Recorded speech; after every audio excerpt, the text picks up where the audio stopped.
اعوذ باللہ من الشیطان الرجیم بسم اللہ الرحمن الرحیم۔ اربوں خربوں درود و سلام حضرت محمد مصطفیٰ صلی اللہ علیہ وآلہ وسلم پر اور آپ کی آل پر۔ دا نالج فیکٹری کے ساتھیوں، السلام علیکم ورحمۃ اللہ وبرکاتہ۔ ناظرین کرام، ٹارڈی گریڈز کرہ ارض کی سب سے مضبوط مخلوق، آج ہم اس پہ بات کریں گے، لیکن ویڈیو شروع ہونے سے پہلے آپ نے آنے والے معزز ساتھیوں سے گزارش ہے کہ ہمارا چینل سبسکرائب کریں، ساتھ ہی بیل آئیکن کو پریس کریں تاکہ آنے والی ہر نئی علمی اور دلچسپ ویڈیو آپ تک بآسانی پہنچ سکے۔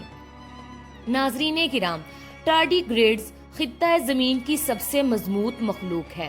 اسے واٹر بیئر بھی کہا جاتا ہے۔ یہ ہمالیہ کی برف پوش چوٹیوں سے لے کر سمندروں کی گہرائی تک اور کھولتے لاوے سے لے کر بے آب و گیا ریگستانوں تک ہر جگہ زندہ رہنے کی صلاحیت رکھتا ہے اور رہتا بھی ہے۔ منفی 272 ڈگری سیلسیس سے لے کر 150 ڈگری سینٹی گریڈ تک کے درجہ حرارت میں ہنسی خوشی زندہ رہنے والا یہ چھوٹا سا جاندار بہت ہی چھوٹا ہے اور آنکھ سے نظر نہیں آتا۔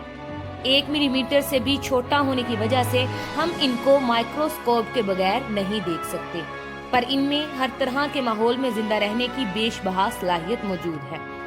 عموماً یہ کیچڑ، کائی، گھاس اور نمدار جگہوں پر بکثرت ملتے ہیں، مگر دنیا کا کوئی گوشہ ایسا نہیں جدھر موجود نہ ہو۔ گمان ہے کہ آپ کے 10 میٹر کے آس پاس بھی یہ ضرور موجود ہوگا۔ اور تو اور یہ جاندار خلا میں بھی بغیر آکسیجن زندہ رہ سکتا ہے، اور نہ صرف زندہ رہ سکتا ہے بلکہ خلا میں اس نے انڈے بھی دیے اور نسل بھی بڑھائی۔ یہ انسان کے مقابلے میں الٹرا وائلٹ ریڈیشن نسبتاً سینکڑوں گنا زیادہ برداشت کر سکتا ہے۔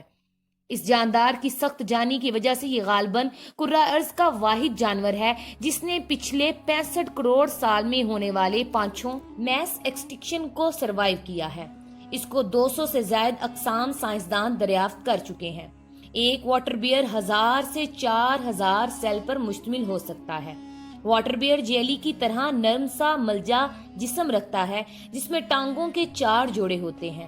اس جاندار میں باقاعدہ منہ، دماغ، نظام ہضم اور تولید کا نظام موجود ہے۔ یہ ایلجی اور پتوں کے سیل کھاتا ہے۔ اس کی کچھ قسمیں خود سے چھوٹے ٹارڈی گریڈز کو بھی کھا جاتی ہیں۔ اس جاندار کا ڈی این اے زمین پر موجود تمام جانداروں سے مختلف ہے اور صرف 1.2% شیئرڈ ہے، جس کی وجہ سے سائنسدان اندازہ لگاتے ہیں کہ یہ مخلوق زمین پر نہیں پنپتی بلکہ خلا کے کسی دور افتادہ مقام سے زمین پر شہاب سابقوں کے ذریعے پہنچی ہے۔ ناظرین کرام، اس جاندار کی ایک خاصیت حالات کا صحیح ہونے پر اپنے جسم کا 97% پانی خارج کر کے سسپینڈڈ اینیمیشن میں چلے جانا ہے۔ ایسی صورت میں یہ اپنی ٹانگیں جسم کے اندر کھینچ کر ایک گولے کی شکل اختیار کر لیتا ہے اور اپنے آپ کو عارضی موت کے حوالے کر دیتا ہے۔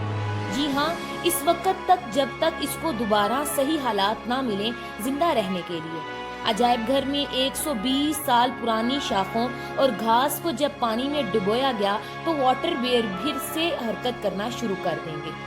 اس جاندار کی بائیو کیمسٹری میں انسان کے لیے بہت سی ایسی ترقی کے امکانات ہیں، خلا اور آگ میں زندہ رہنے کی جادوگری اور نہ جانے کیا کیا، مگر واٹر بیئر پر بہت سی ریسرچ ہونے کے باوجود ابھی تک ہم اس کو بہت تھوڑا ہی سمجھ سکے ہیں۔ صرف ایک پروٹین ڈسٹ ایسا دریافت کیا ہے جسے خلا میں الٹرا وائلٹ شعاؤں سے بچاتا ہے۔ اس میں پروٹین کو جب انسانی سیل میں داخل کیا گیا تو وہ یو وی ریڈیشن کے خلاف 45% زیادہ مدافعت دکھانے لگا۔ واٹر بیئر پر ریسرچ جاری ہے اور امکانات کی وسیع دنیا ہمارا انتظار کر رہی ہے۔ ناظرین کرام، آج کے لیے اتنا ہی، پھر ملیں گے ایک نئی علمی اور دلچسپ ویڈیو کے ساتھ۔ تب تک اپنا اور اپنے پیاروں کا خیال رکھیے۔ السلام علیکم ورحمۃ اللہ وبرکاتہ۔